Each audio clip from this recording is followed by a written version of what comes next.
این ویدیو خیلی ادیت خاصی نداره و خیلی ساده اومدم یه چیزی بگم و برم.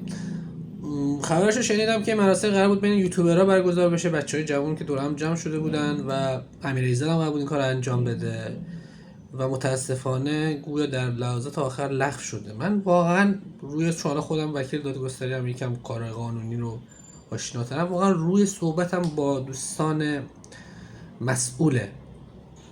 آقا یه سری آدم تو این کشور، یه سری جوون دارن کار یوتیوب میکنن، خب دارن دلاری درآمد دارن و در واقع دارن ارز وارد کشور میکنن.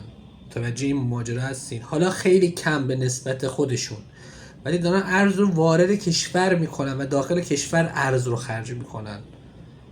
خب بعد حالا اینا دور هم جمع شدن اومدن به بهترین های سال گذشته یوتیوبرهایی که خودشون جایزه بدن.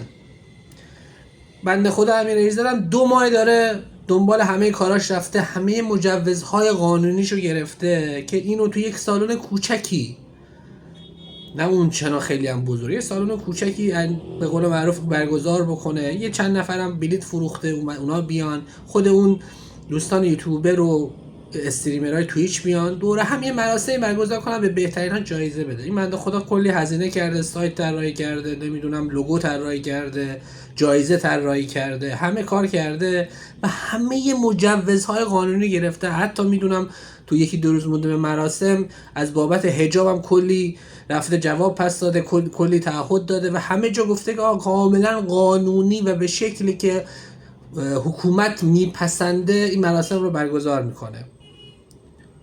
خب باز لحظه آخر اومدین کنسلش کردین.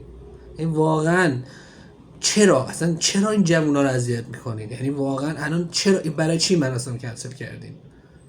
اصلا به چه حق این کار کردین؟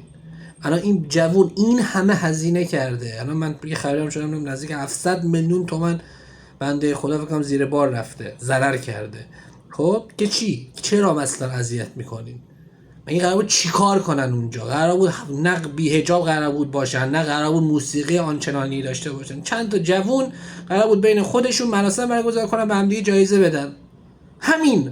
یعنی انقدر این کار براتون ترسناک اومد، من نمیفهمم. با اینقدر اذیت نکنی. بعد میگین چرا هی میرن؟ خب معلومه که میره. الان این چرا بمونه؟